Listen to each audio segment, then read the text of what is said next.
get your popcorn ready as we talk about ball. Angry Cowboys Fan Podcast, and it's on. Get your popcorn ready as we talk about ball. Angry Cowboys Fan Podcast, and it's on. And it's on. And it's on. What's going on, Cowboys Nation and Angry Cowboys fans around the world? Y'all know who it is. It's your man, the Angry Cowboys fan, and you're tuning in to the Angry Cowboys Fan Podcast, the place to find my raw and uncut in podcast form. And as I was watching Law Nations live and revisiting the Cam Newton hot take on 4th and 1, I thought to myself, I said, let's dive into the comparison of the 1993 Dallas Cowboys and the 2021 Dallas Cowboys. So on this episode of the Angry Cowboys Fan Podcast, we're going to do what the simple do, and that's compare our team to a team that's a part of a dynasty in the past, while also telling Cowboys Nation to forget about the past, okay? So if you're ready for that, let's go ahead and get into the raw and uncut topic on the Angry Cowboys Fan Podcast. All right, Cowboys Nation, everyone knows what Cam Newton said about Dak Prescott on his podcast, 4th and 1. He talked about the Dallas Cowboys' window of opportunity closing and Dak Prescott only having 1 year to get it done. He then went on to do what the foolish do, and that's compare a team that would never be able to face each other because we don't have a time machine or, we don't have the time stone from the Avengers. He compared the 21 Dallas Cowboys to the 1993 Super Bowl winning Dallas Cowboys. Cowboys Nation, I respect Cam Newton. I respect Cam Newton and everything that he brought to the NFL. I feel he brought the Carolina Panthers a swagger that kind of rubbed off on that entire team. He really helped solidify that dual threat quarterback in the league.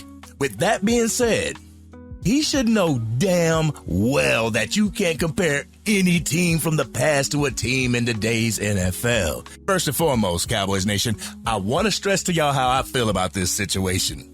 I feel this is the dumbest way to say that a team is either good or bad. Comparing two teams that have absolutely no way in concluding the comparison, but it's childish, Cowboys Nation. It's the equivalent of asking who would win in a fight between Pennywise and Art the Clown or something. It's those type of scenarios that you hear kids make up on the playground, and I just can't stand it, Cowboys Nation. I can't stand it.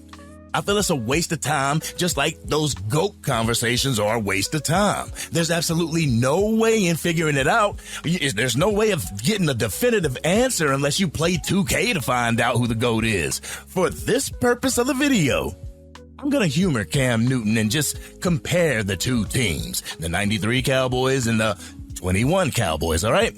So you can't just go off stats alone because by proxy, the Dallas Cowboys of today are going to have a better stat situation than the team in the 90s, just because of how the game's designed today. The game has changed so much that stats of yesteryear are an average game for most quarterbacks in the league today. If a running back stats back in the day eclipse a running back of today, then you might want to look at your running back situation. Emmitt Smith rushed for 1,486 yards in 1993, but he would be number 3 in rushing yardage overall today. But let's talk about the running back situation since we brought up Emmitt Smith and everything. Cam Newton put an emphasis on saying that Zeke Elliott and Tony Pollard were dynamic in 2021. Zeke Elliott only had 1,002 yards, with Tony Pollard having 719 yards. Emmitt Smith racked up 1,486 yards by himself, and as a team, the 93 Cowboys had 2,161 yards rushing. The 2021 Dallas Cowboys combined for 2,119 yards on the ground, and that included design runs for CeeDee Lamb and Cedric Wilson, while also 146 yards from your QB1 and Dak Prescott. And let's not forget about the number of rushing yards that the 2021 Dallas Cowboys gave up during the regular season. The Dallas Cowboys of 2021 gave up 1,918 yards rushing. The defense couldn't stop a nosebleed. That's 112.8 yards a game, Cowboys Nation. Y'all know we judge a running back if he can hit the century mark or not. So if a team is giving up over 100 yards a game, each game, you got an issue come postseason. In 1993, the Dallas Cowboys defense gave up 1,651 yards. But let's go ahead and get into the receiving yards. The Dallas Cowboys of 1993, they had 3,116 yards receiving, while the 2021 Dallas Cowboys recorded 4,346 yards in the air. This is where the comparison starts to fall in the favor of the Dallas Cowboys of 2021. I wonder why, Cowboys Nation. Y'all let me know what y'all think in the comment section, all right? But if you start to compare the key positions head up, you'll see that the 2021 running back in Ezekiel Elliott gets beat by Emmitt Smith, of course. Michael Irvin, he beats out CeeDee Lamb. But Dak Prescott and Troy Aikman remain neck and neck in their statistics. Let's go ahead and go over to the split screen so I can show you better than I can tell you. All right, Cowboys Nation, you see it right here. 17 games played by Ezekiel Elliott in 2021, 14 games played by Emmitt Smith in 1993. You know, Emmitt Smith had to have that holdout at the beginning of the season because Jerry Jones wanted to be cheap and didn't want to pay him, so he held out. We saw what the Dallas Cowboys offense was without Emmitt Smith, and we saw what he was with Emmitt Smith winning a Super Bowl championship. But 14 games played for Emmitt Smith, Ezekiel Elliott 17. Rushing attempts, 283 for Emmitt Smith, 237 for Ezekiel Elliott. Do you think Ezekiel Elliott would have made up that yardage? You know, he had about 4,000 and some change less than Emmitt Smith that year. So do you think he could have made up those yardage with those extra added rushing attempts? I really don't think so, Cowboys Nation. You know, Ezekiel Elliott had him beat on the touchdowns, but every other metric except reception touchdowns and rushing touchdowns, Emmitt Smith beats out Ezekiel Elliott every single time. So let's go ahead and go to the wide receiver position with CeeDee Lamb and Michael Irvin. All right, Cowboys Nation, we are looking at CeeDee Lamb and Michael Irvin's comparison on Stat Head Football. Right now, they got both games 16-16, but Michael Irvin beats out CeeDee Lamb in the receiving metrics. But as far as the rushing attempts, we always use CeeDee Lamb out of the backfield, so he's going to have Michael Irvin on that front. But Michael Irvin had 1,330 yards to CeeDee Lamb's 1,102 yards. So Michael Irvin did better. But, you know, why is it that Troy Aikman only has so much yardage? Why is that, Cowboys Nation? But let's go ahead and get to another comparison. We are going to compare what Cam Newton compared, and that was Stephon Gilmore to primetime Deion Sanders. All right, Cowboys Nation, you see it right there. There's absolutely no comparison when it comes to Stephon Gilmore and primetime Deion Sanders. I mean, let's keep it a buck. I can't believe that Cam Newton would just throw it out there like that. Is Stephon Gilmore a great cornerback in today's league? By all means, yes, he is. But damn it, you can't compare him to a Hall of Famer right now. Yes, the man has a Super Bowl under his belt. He has actually 3 championships. All-Pro. Let's see. They got Super Bowl up in there. Championships. He got 1 championship to Deion Sanders, 2. You know, Deion Sanders got 1 with the San Francisco 49ers, came over to Cowboys country, and he got 1 for us, too. So there's really no comparison when it comes to primetime Deion Sanders and Stephon Gilmore. So Stephon Gilmore, do what you do. If we get you as a Dallas Cowboy, it will be a great day because I believe that you just fit that mold perfectly. But there's no comparison between the two, Cowboys Nation. So we are going to compare the last two of the specialty weapons. You know what I'm saying? And that's Dak Prescott and Troy Aikman. Go ahead and take a look at it right here, Cowboys Nation. All right. Troy Aikman on the left, Dak Prescott on the right. Games played, 14 for Troy Aikman, 16 for Dak Prescott. So everybody knows that the Dallas Cowboys went 12-5 and the 1993 Dallas Cowboys went 12-4, if I'm not mistaken. But you see it right here, Cowboys Nation. The completion percentage, Troy Aikman has Dak Prescott by 0.3%. By 0.3%. Passing yardage, Dak Prescott kind of blew Troy Aikman out of the water. If Prescott were to get 3,100 yards, y'all would have shamed him. But passing attempts, Troy Aikman got him. Passing yardage per game, Dak Prescott got him by 50-something yards. Passing touchdowns, 37-15. He got him in the interceptions as well. But the quarterback ranking, 104.2 to 99. And obviously he has him in rushing yards because Troy Aikman was not a running quarterback. But the main important thing that Troy Aikman has Dak Prescott in is the Hall of Fame. But another thing is that Super Bowl championship. You know, Troy Aikman has 3 of them. Dak Prescott, you got to catch up, bro. You got to catch up. So Cowboys Nation, you know that it's not right to just compare these teams. It's not right to compare these players against each other because there's no way they could go head up. There's no way the 2021 Dallas Cowboys can go head up with the 1993 Dallas Cowboys. So it's just a way for these talking heads to continue to talk. But according to the football database, in 2021, the Dallas Cowboys were ranked 19th in total defense, while in 1993, the Dallas Cowboys were ranked 10th in total defense. In 2021, the Dallas Cowboys were ranked 1st in total offense, while in 1993, the Dallas Cowboys were ranked 4th. With an amateur rushing attack in 2021, I wonder why the Dallas Cowboys were ranked 1st in total offense.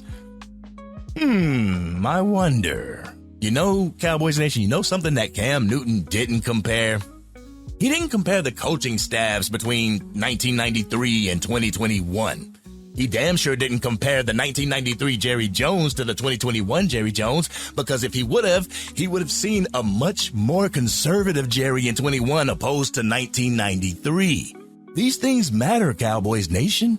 Not only that, but the level of competition has risen while the physicality of the game has lessened. The game was much more physical back in 1993. It was designed for the run game to flourish, for the run game to be the workhorse. Like I said in previous videos, the offense relied on the run game in order to open up the pass game. Cowboys Nation and Talking Heads expect the pass game to beat every opponent that we have. It didn't work that way in the 90s, and it damn sure ain't going to work that way in the 2020s. Your quarterback needs help and should not be tasked to do it all on his own. This right here is where the organization and our fan base go wrong every time. They expect the quarterback to do everything. And when they expect the quarterback to do everything, that hamstrings us because opposing defenses know that the only thing that they have to do is shut down the pass. If they shut down the pass, then we have no way of beating them because our rushing attack is suspect. When other teams have a plan B or a plan C, the Dallas Cowboys go into the postseason with all their eggs in one basket. Then we have all our eggs in one basket. We get pissed when we get beat because we have no backup plan. We had no way of countering the defensive game plan. The coaching from Mike McCarthy made it very easy for opposing defenses to scheme us and beat us. We all know that the postseason is a different animal, Cowboys Nation. I've gone on record of saying that I would have a completely different playbook for the postseason so that opposing teams didn't have any film on the concepts and plays that I was running in the postseason. You think Mike McCarthy would do something like that? Hell no, Cowboys Nation. Defenses would figure out our scheme and we wouldn't have any answers for them. We wouldn't adjust, and when your game plan is to feed CD, all they got to do is double team CD, bracket CD, and have us beat them with Jalen Tolbert. So Cowboys Nation, you can't really compare the 90s Dallas Cowboys to the 2021 Dallas Cowboys because so much stuff has changed within the NFL that it would make it unfair. That's an unfair comparison. Teams score more now than they did back then. Teams air the ball out more, Cowboys Nation. There are more possessions in today's game than there were back in the day. Also, you can have went up against a player who had asthma, who just got off their primary job. Now, they want great specimens. They want top specimens as a part of their team. But Cowboys Nation, I just feel that this is a way for the talking heads and the Dak Prescott haters to have a little validity in their argument. That Dak Prescott has had players to get them through to the Super Bowl, but I would counter that with the team never being on one accord. Sure, we'll have the players, we'll have a nice offensive scheme, but we damn sure ain't getting any help from the front office.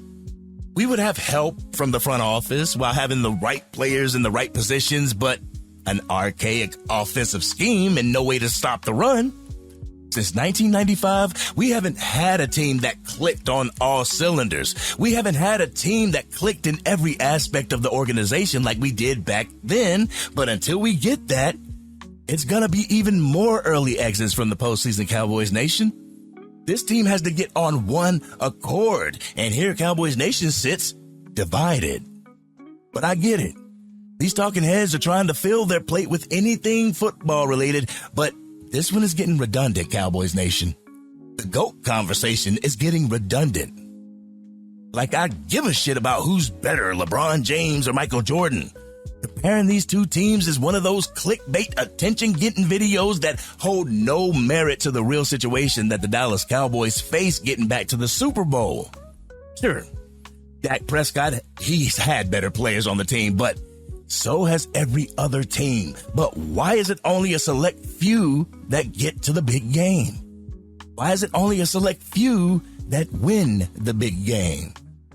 You take a look at the Buffalo Bills. How many times have they been to the Super Bowl? How many times have they been to the AFC Championship and never won a Super Bowl? Damn, that could be our Dallas Cowboys. But another bone that I got to pick with Cam Newton, I got to pick that bone that he said that Dak Prescott wouldn't jump on the grenade for the team. How could someone who refused to jump on the grenade himself have any judgment? Cam Newton, you didn't jump on the grenade during the biggest game of your career, but you're saying that Dak Prescott wouldn't jump on the grenade? The same guy that was trying to put his ankle back together during the Giants game wouldn't jump on the grenade? I'm sorry, but this shit is ridiculous. The narrative that these talking heads and Dak Prescott haters spew, they're feelings-based diatribes that are not based in reality. They're based in their reality. Remember, Cowboys Nation, your perception is your reality. But one thing I do want to stress to the ones that support Dak Prescott, the ones that support the entire team, what I do want to stress to you, you got to stop singling him out, but then saying that he's a part of a team later.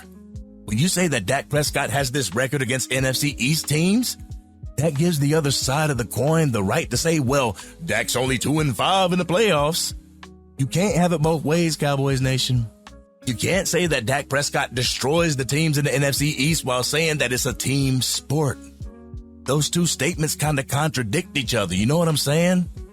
So whenever some people say that Dak owns the NFC East or Dak has this record against this team, I try to just move away from that because that's not the case. The entire Dallas Cowboys team has this record against the opposing teams. We got to keep that in our minds, Cowboys Nation. We can't have it both ways. We can't have our cake and eat it too. So I'm going to take this time to let y'all know that I believe the game of football is a team sport. It involves every single player, coach, executive on the team to build a winning team. You know what I'm saying, Cowboys Nation? It's not up to one person. A solo player is not going to be responsible for opening a Super Bowl window and keeping said window open. It's the responsibility of the entire team to make this happen, Cowboys Nation. If a fan continues to put the weight of the world on the shoulders of one player, that same fan's going to continue to call the quarterback of the team trash or a bum, or you're going to make up these stupid-ass nicknames because that's what you're conditioned to do.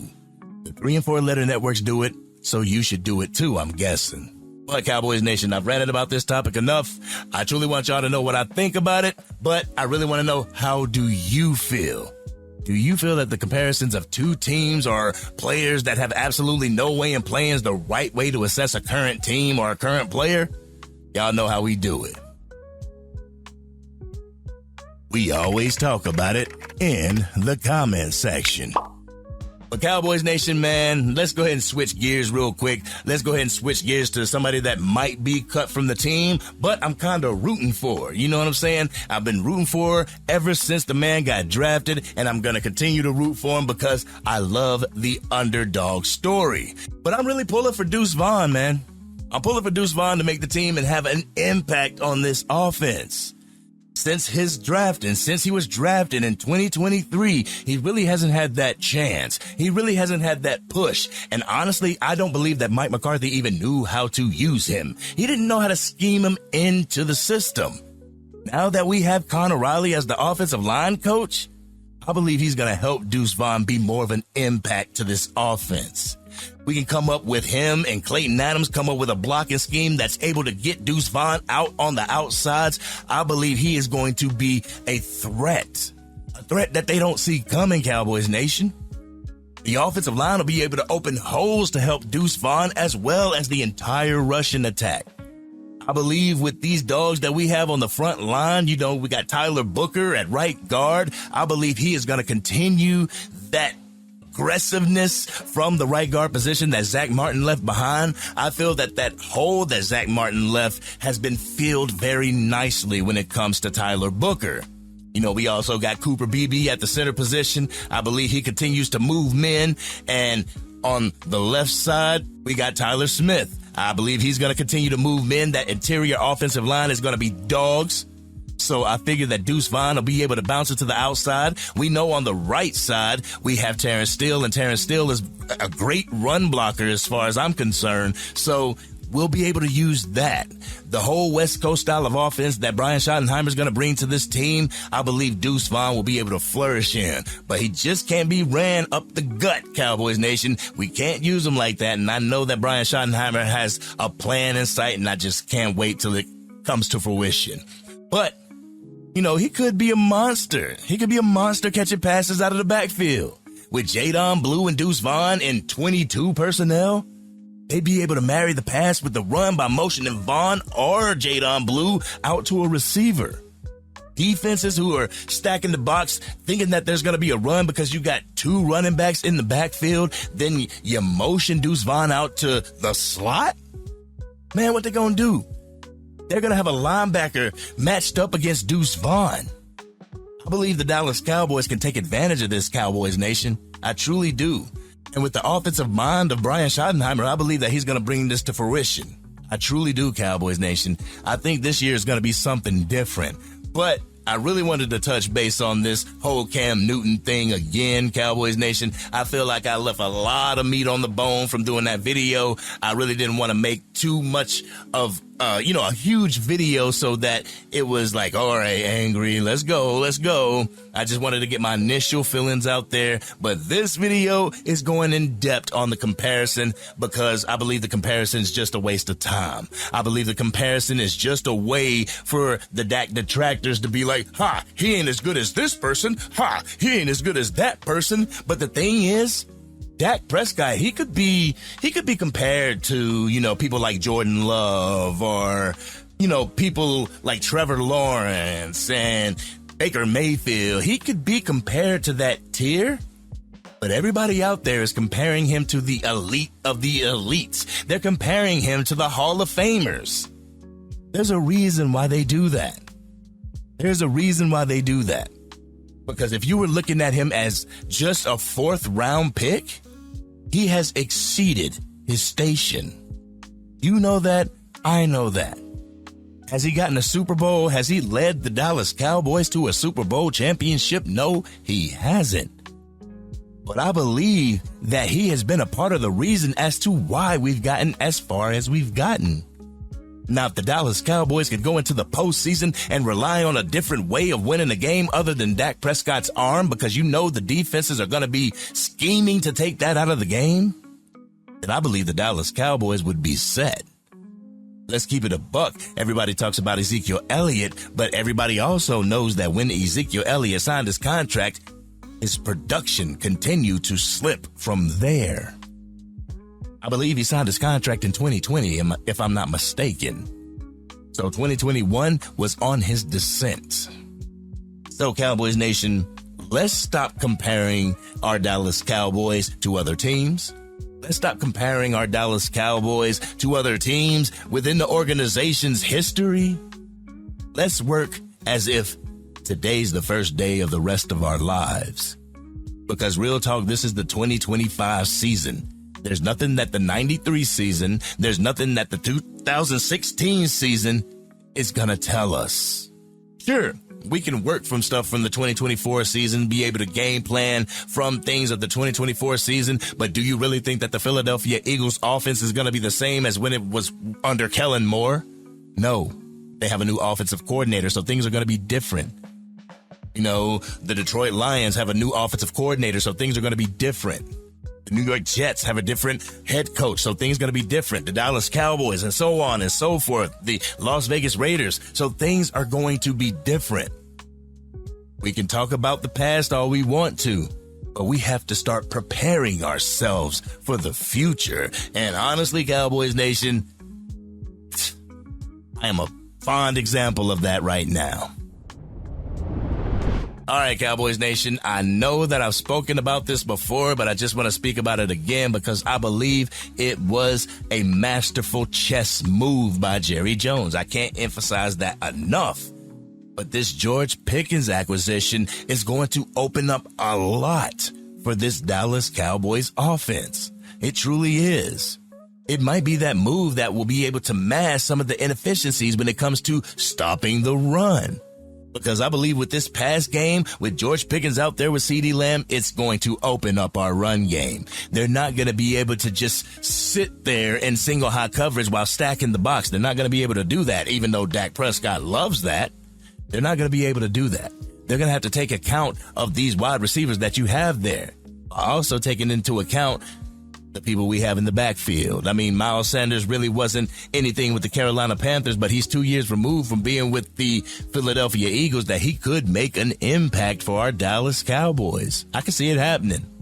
But Cowboys Nation, we ended mini camps. Now it's on to training camp. Unfortunately, I'm not going to be able to make it out to training camp. You know, got to do funeral things. The funeral is going to be on Friday, June 27th. I'm going to have to go back down to NC.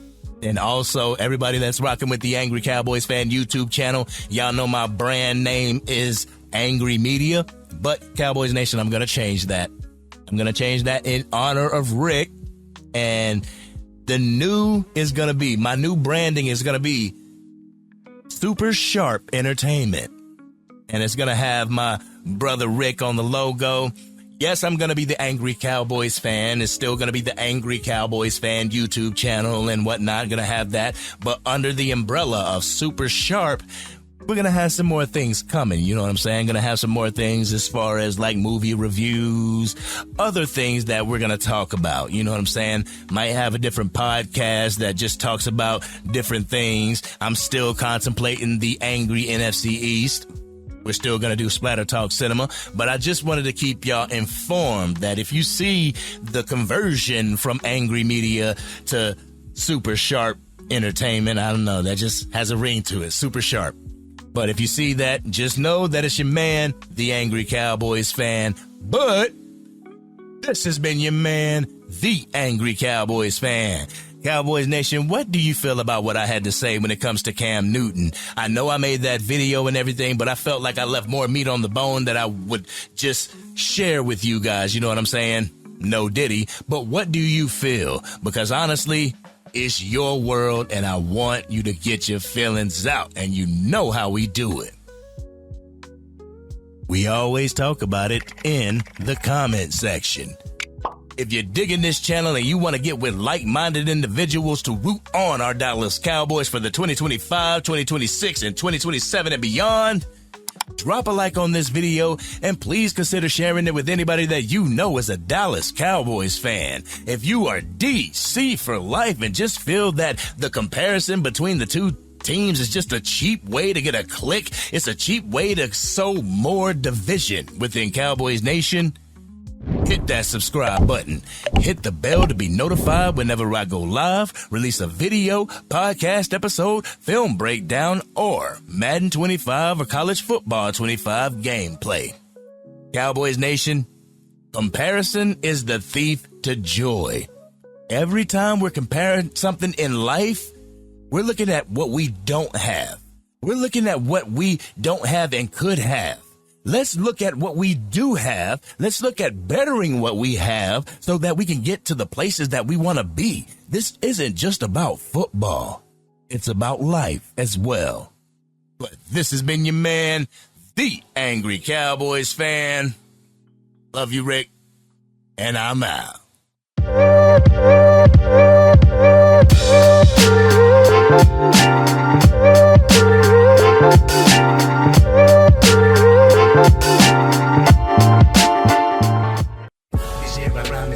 Dang, Angry Cowboys fan, you done made it through the entire video. But if you want more content, you can definitely go to this video right here. Or if you want the latest episode of the Angry Cowboys Fan Podcast, you can go right here. But whatever you do, like, share, and subscribe to the channel, but remain DC for life.